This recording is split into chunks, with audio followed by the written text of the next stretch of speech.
$200 or $300 for a frame. Hi, it's me, Phil. Join me for mistakes, oil painting, framing, sanding, and getting ready for an art show in December. Stellar. Makes sense. I speed paint through 2 small works, These are only $100. chat about how expensive nice frames are, and generally have a goofy time trying to figure out this thing we call being an artist.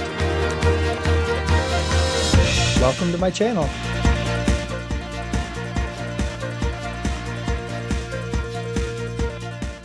Hey folks, welcome back.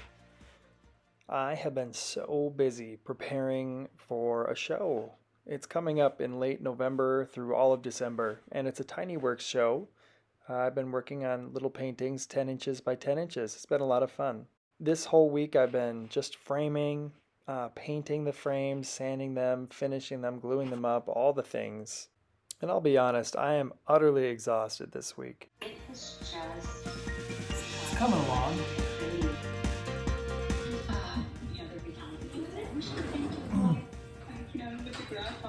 Okay, I'm not even gonna pause that. My house is chaos all the time. I just cleaned up my palette. It always takes so long and I kind of hate doing it, but I have to do it every time. So now I can finally paint. I'm gonna take this a different direction. So I've been painting a lot of boats, but I needed to switch to something else, so I decided to paint our recent Yellowstone trip, and that's what I'm doing here. At this point in what I'm doing, these are the last 2 paintings, so I am truthfully just trying to get things done and really finish out my week strong. Alright, no idea how I feel about this one. It's a weirder painting of mine. It was Yellowstone, so you can see in the back here, those are like the mountains. There's some real dusty blue mountains in the very background. And then some trunks and trees and stuff. And of course the river going through it, which is pretty. I love that pop of blue there. And I also use dark blue for the background there, which I think is cool. Bit fauvist of me, which I like that I'm going, but I'm not sure this is a killer painting or not. I don't know, maybe it's just too hard of a painting for me to do right now. Well, anyway, here's another one. I'm about to sign it and put it away. Oh, so this is what I was painting. This is my reference. And when I squint, it's very bright except for like here. And then of course these fun sticks going through, which I think when I squint at mine, it's pretty close. It's a little dark here, but that's all right. Doesn't have to all make sense all the time. Okay. So I'm making my own frame stock, and frame stock is just the pieces that you use to make a frame. So I've got to cut a little lip to house the painting inside the frame, which is what I'm going to do here. And it's very simple. You just run it through the table saw a few times. Cutting that, it's called a rabbet, but cutting that rabbet or lip where the painting will sit. And you'll see me at some point cut my pushing tool in half accidentally right there. Woo! It was really scary.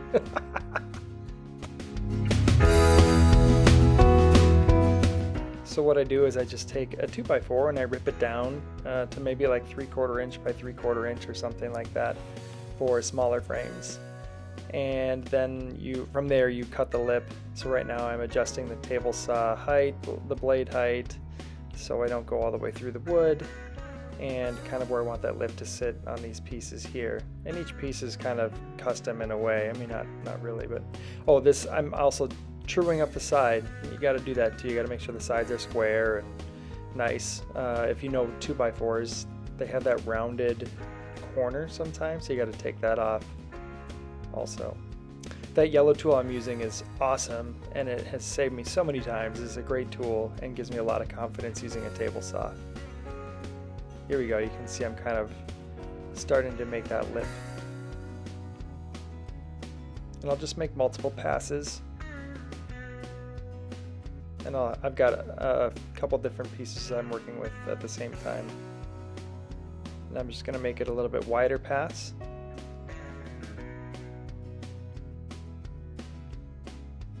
And finally, this is the other one, never mind. There we go. You can see it's starting to chip away at the edge, making wider and wider passes until it finally cuts all the way to the edge of that wood. Then you have a little rabbet on the edge. You could use a router if you want. I like using a table saw way more. Routers are even scarier than table saws to me. So table saw I'm comfortable with, and I have it, I'm good at it, so it's a great tool. I will admit I have a couple saws, and it is really handy having, this is a miter saw, chop saw. Very handy to have. I can do 45s. They're pretty accurate. I'm actually surprised at how accurate the 45-degree angle is on both sides of it. But you want accurate 45s while you're doing that. Make sure you sweep all that sawdust out of there. And I tried giving you a few different angles, or a couple different angles, to show you what I'm doing exactly. I'm just cutting the 45s for the frame.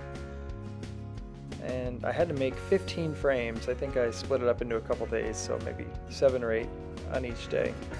That's a lot of 45s, let me tell you. Maybe it's 45s. Okay, bad joke. Once you get one piece measured to exactly what you want, you can just take the others and kind of butt them up against that one piece. And I just go by feel. They need to be exactly on, or as close as you can. See, I'm showing you right there. And this is because this will keep your angles at 90 degrees and look really nice in the frame when it's finished.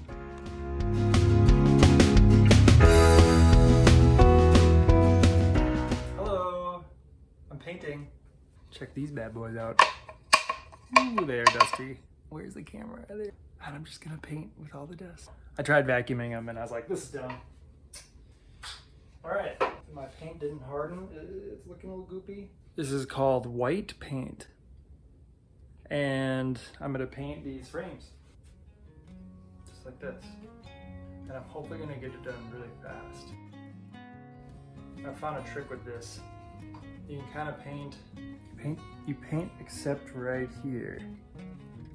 Makes sense. How do you like that tip, huh?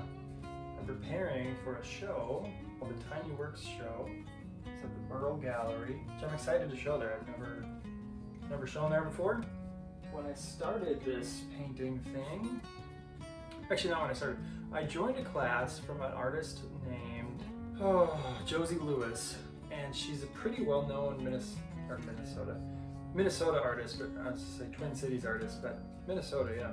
She does lots of like rainbows, colors, very into the acrylic scene, lots of like paint with me kind of videos where she'll teach you how to do her rainbowy kind of things. But she has a class on how to be a professional artist. And I took that class. It's not a class, it's like a group. It's been really great. I haven't been very active in there lately just because it's been so great that I've been finding some success with what I've been trying to do. So that's good. She says to have some goals. I'm not much of a goal person, but I was like, all right, I'll oblige. And I didn't know what my goals should be. So I'm a Christian, so I asked the Lord, and I said, Lord, what should these goals be? And I thought the Lord was just telling me to paint 100 boat paintings.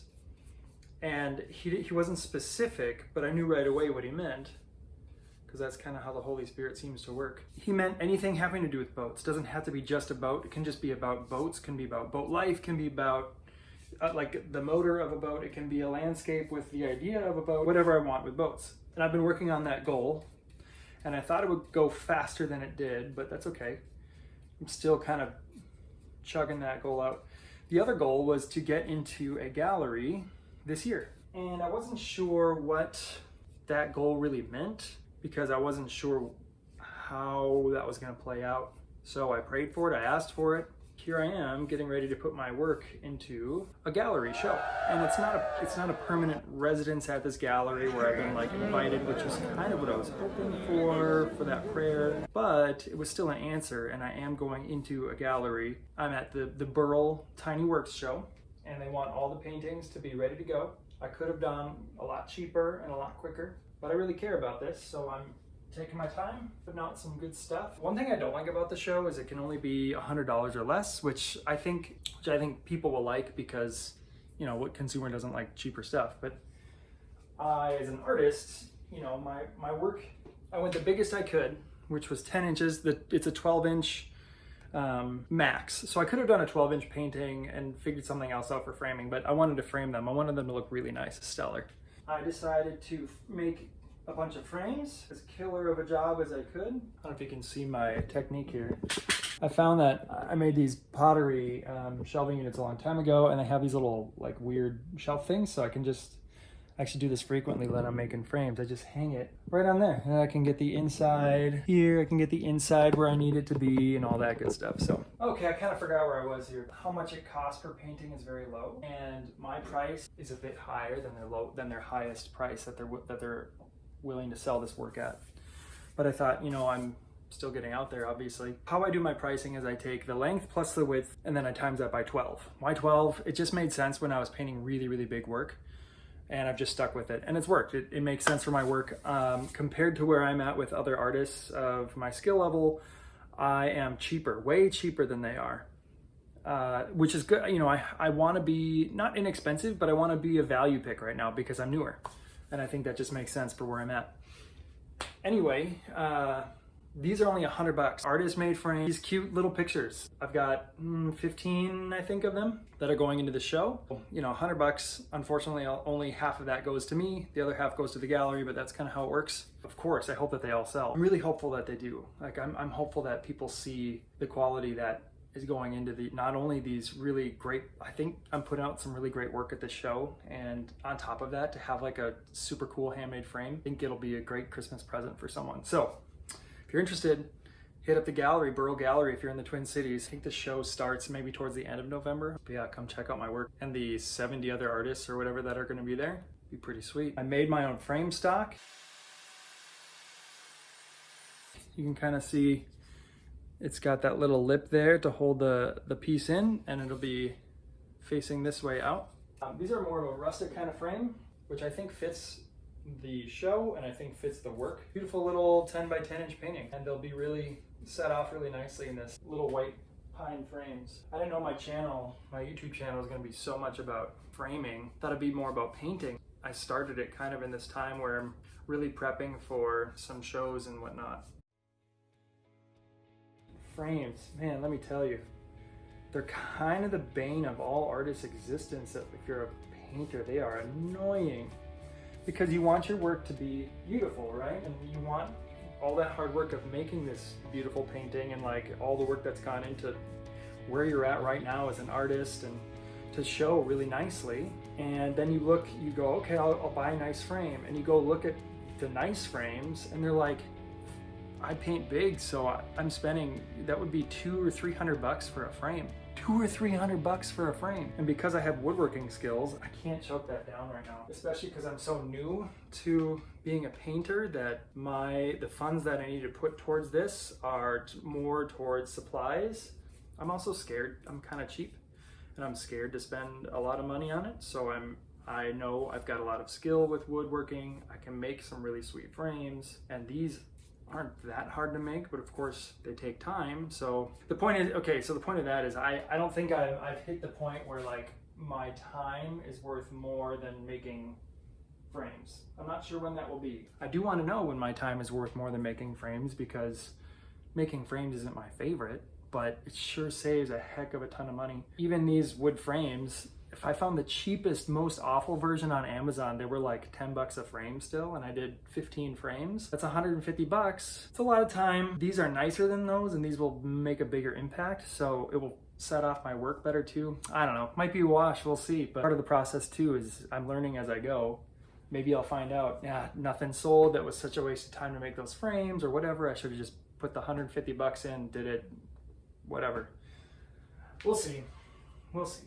Oh, I missed a spot. Doggone it. Does anyone else say, doggone it? I do. Thanks, Dad. My dad taught me that one. Doggone it. It's like the polite swear word. What's next? Let me show you this real quick. So I got these already painted, just the fronts and the edges. I'm going to sand these next once I'm done painting this other batch of frames. So I've got 4 of these to do, and I'll show you what I do with that next. All right, I finished painting that one, those two, and those two, and that one. And now I'm gonna sand these. So you're gonna see me sanding. Isn't that so exciting? So exciting. There we go. Look at that sandpaper. Got some 220 grit. These sandpapers from 3M, the more expensive ones, are worth the money. Don't buy the cheap ones, buy the more expensive ones. I promise they're worth it.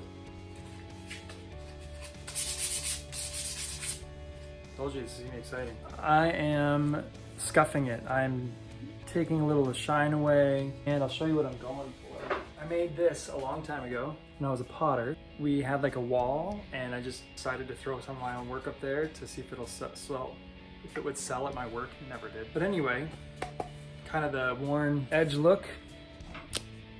That's what we're going for.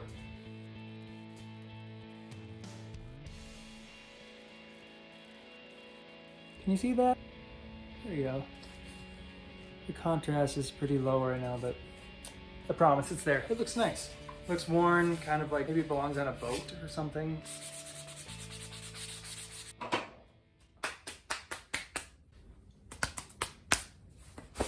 I gotta vacuum these off so they're not so dusty. And then I've gotta put the paintings in them and tack some nails in the back, put some framing hardware on. Do I look better at this angle? I always do the top angle. Yeah, I'm gonna be getting framing hardware on. Okay, this is really boring. Well, I'm getting ready for the show, and it is a ton of work.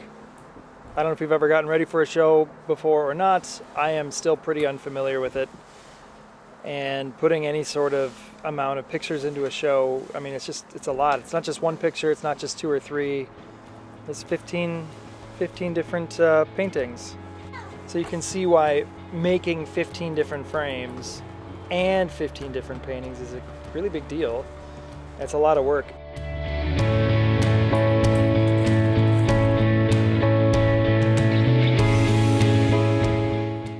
Okay, so you just don't want your screws to stick up very far there.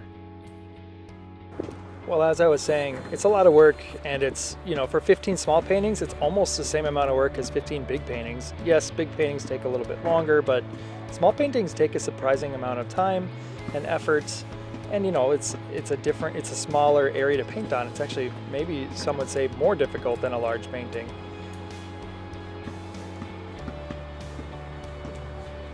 So I hope you've learned something along the way of me getting ready for this show. I hope it's a sweet show. And yeah, maybe help you prepare for your next show, which you should apply to, obviously. Is that encouraging?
Hey, if you have any questions about framing, about painting, about art, I'd love to hear them. Let me know. I like answering questions.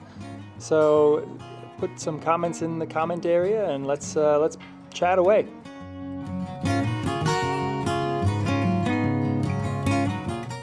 Hey, while this video is finishing up with me doing these frames, I just wanted to say thanks for watching my channel. Thanks for hanging out with me this week. In next week's video, I hope to show you these paintings and go through them. And I'm not sure what else, but I guess we'll see. Oh, I almost forgot. There's going to be a surprise. So stick around. Check me out next week. Bye.